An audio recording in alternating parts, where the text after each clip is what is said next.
আপনি কি জানেন দুনিয়াতে এমন এক নবী ছিলেন যিনি বাতাসকে আদেশ করলে কয়েক মাসের পথ মুহূর্তেই অতিক্রম করতেন? আপনি কি জানেন যার আঙ্গুলের এক আংটির শক্তিতে সারা পৃথিবীর জিন, মানুষ, এমনকি পশু পাখিরাও তার আনুগত্য করত? আর সেই মহামূল্যবান আংটি যা আল্লাহ সুবহানাহু তাআলার তাকে দিয়েছিলেন, এবং আকাশের মালিক তাকে দিয়েছিলেন জিন ও শয়তানকেও বশীভূত করার মতো শক্তি। হজরত সুলাইমান আলাইহিস সালামের আদেশ অথবা হুকুমের গোলাম ছিলেন। জিনেরা সাগরের তলদেশ থেকে হীরা, মণি, মুক্তা, এমনকি সুন্দর সুন্দর পাথর তুলে আনত। হজরত সুলাইমান আলাইহিস সালামেরও অনেক সুন্দর এবং দামি দামি ইমারত বানানোর শখ ছিল। সেখানে সকল জিনেরা মিলে সেই সব ইমারত নিখুঁতভাবে তৈরি করে দিত। যদি কোনো জিন বা শয়তান হজরত সুলাইমান আলাইহিস সালামের অবাধ্য হতো, তবে হজরত সুলাইমান আলাইহিস সালাম তাকে ভয়ঙ্কর শাস্তি প্রদান করতেন। সূরাতুল আম্বিয়াতে মহান আল্লাহ তাআলা বলেন, আমি সুলাইমানের জন্য অনেক শয়তান এবং জিনকে নিয়োগ দিয়েছিলাম, যারা হজরত সুলাইমান আলাইহিস সালামের হুকুম পালন করত এবং তার জন্য কাজ করত। বন্ধুরা, তাদের মাঝে দুই ধরনের জিন রয়েছে। যেমন কিছু জিন ছিল ঈমানদার, নবীদের দেয়া হুকুমকে ঈমানি দায়িত্ব হিসেবে পালন করত। আরেক দল ছিল যারা কাফের, তারা হজরত সুলাইমান আলাইহিস সালামের হয়ে কাজ করত। কিন্তু তাদের দ্বারা হজরত সুলাইমান আলাইহিস সালামের ক্ষতি হবার সম্ভাবনা থেকেই যেত। সেই কারণে মহান আল্লাহ তাআলা হজরত সুলাইমান আলাইহিস সালামের হেফাজতের ব্যবস্থা করলেন।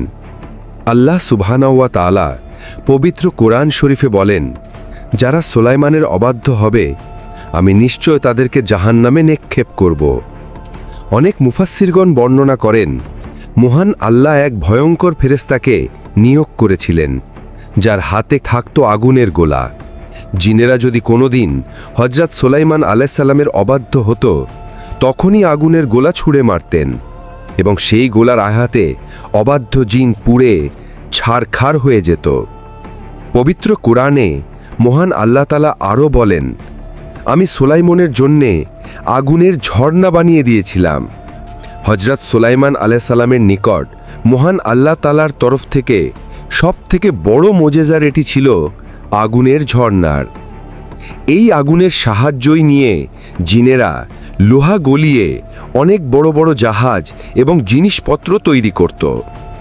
এমনকি মহান আল্লাহ তাআলা হজরত সুলাইমান আলাইহিস সালামকে একটি জান্নাতি আংটি দান করেছিলেন এবং সর্বপ্রথম এই আংটি হজরত দাউদ আলাইহিস সালামকে সোপর্দ করা হয়েছিল। কিন্তু হজরত দাউদ আলাইহিস সালামের মৃত্যুর পর এই আংটির মালিকানা তার পুত্র হজরত সুলাইমান আলাইহিস সালামকে দেওয়া হলো। এই আংটির বৈশিষ্ট্য ছিল, এই আংটি দ্বারা মানুষ, জিন ও পশু পাখি হজরত সুলাইমান আলাইহিস সালামের নিকট ছুটে আসত। এমনকি এই আংটি পরেই হজরত সুলাইমান আলাইহিস সালাম তার বাদশাহী পরিচালনা করতেন। হজরত সুলাইমান আলাইহিস সালামের মৃত্যুর পর এই আংটি আল্লাহর আদেশে গায়েব হয়ে গেল। তার আগে হজরত সুলাইমান আলাইহিস সালাম সাইদুন নামের একটি শহর আক্রমণ করেন, কারণ সেই শহরের বাদশার ফিতনার খবর তার কাছে পৌঁছে গিয়েছিল। এই যুদ্ধে হজরত সুলাইমান আলাইহিস সালামের বাহিনী জয়লাভ করেন এবং সেই ফিতনাবাজ বাদশাকেও হত্যা করে ফেললেন। তারপর সেই বাদশার মেয়েকে সুলাইমান আলাইহিস সালাম তাওহীদের দাওয়াত দিলেন এবং সেই মেয়ে তাওহীদের দাওয়াত কবুল করে নেয়। এরপর হজরত সুলাইমান তাকে বিবাহ করলেন, কিন্তু বিয়ের কয়েক বছর পরেও সে তার পিতাকে ভুলতে পারছিল না। তার কিছুদিন পরেই জিনেরা সেই বাদশার মেয়েকে ঠিক তার বাবার মতো দেখতে একটি মূর্তি বানিয়ে দিলেন। তারপর সেখানে থাকা কিছু জিন ও মানুষেরা তার পিতার মূর্তি পূজা শুরু করে দেয়। অতএব হজরত সুলাইমান আলাইহিস সালাম এর কিছুই জানত না, যা প্রায় 40 দিন পর্যন্ত স্থায়ী ছিল। এরপর হজরত সুলাইমান আলাইহিস সালামের উজির আসিফ বিন বাখতিয়ারের কাছে খবর পৌঁছে যায়। তিনি হজরত সুলাইমান আলাইহিস সালামের নিকট খবর জানিয়ে দিলেন। এই খবর শুনে হজরত সুলাইমান আলাইহিস সালাম ভয়ঙ্করভাবে রেগে গেলেন এবং তিনি রাগের বশে সেই মূর্তিটিকে ভেঙে চুরমার করে দিলেন। এমনকি শাস্তিস্বরূপ সেই বাদশার মেয়েকে শহর থেকে বের করে দিলেন, যাকে তিনি বিয়ে করেছিলেন। তারপর তিনি সিজদায় পড়ে মহান আল্লাহ তাআলার কাছে ক্ষমা প্রার্থনা করলেন। একবার মহান আল্লাহ তাআলা হজরত সুলাইমানকে পরীক্ষা করার সিদ্ধান্ত নিলেন। হজরত সুলাইমান আলাইসাল্লামকে আল্লাহ তাআলা একটি আংটি দান করেছিলেন, যার সরাসরি জান্নাত থেকে আনা হয়েছিল। আর এটা ছিল হজরত সুলাইমান আলাইসাল্লামের নবুয়ত প্রাপ্তির সবথেকে বড় আলামত, হজরত মুসা আলাইসাল্লামের লাঠির মতোই। অতএব হজরত সুলাইমান আলাইসাল্লাম এই আংটি কখনোই নিজের কাছ থেকে দূরে রাখতেন না, সব সময় তিনি তার কাছেই রাখতেন। যদি বেশি প্রয়োজন হতো তাহলে এই আংটি তার একজন বিশ্বস্ত স্ত্রী, যার নাম ছিল আমিনা, তার কাছে রেখে যেতেন। তারপর একদিন সাকার নামে এক শয়তান জিন হজরত সুলাইমান আলাইসাল্লামের রূপ ধারণ করে আমিনার নিকট আসে এবং আমিনা তাকে চিনতে না পেরে সেই আংটিটি খুব সহজেই দিয়ে দেয়। এই আংটি সাকারের কাছে যাওয়ার সঙ্গে সঙ্গে হজরত সুলাইমান আলাইসাল্লাম তা হারিয়ে ফেলেন। সে যখন রাজদরবারে ফিরে এসে দেখলেন তার সিংহাসনে অন্য কেউ বসে আছে এবং সবাই তাকে প্রত্যাখ্যান করছে। সবথেকে অবাক করা বিষয় ছিল সেখানকার কেউ তখন নবী সুলাইমান আলাইসাল্লামকে চিনতে পারল না। তিনি বুঝতে পারলেন এটা মহান আল্লাহ তাআলার তরফ থেকে একটি পরীক্ষা মাত্র। তিনি শহর ছেড়ে চলে যান এবং প্রতিদিন সমুদ্র থেকে মাছ ধরে জীবিকা অর্জন করেন।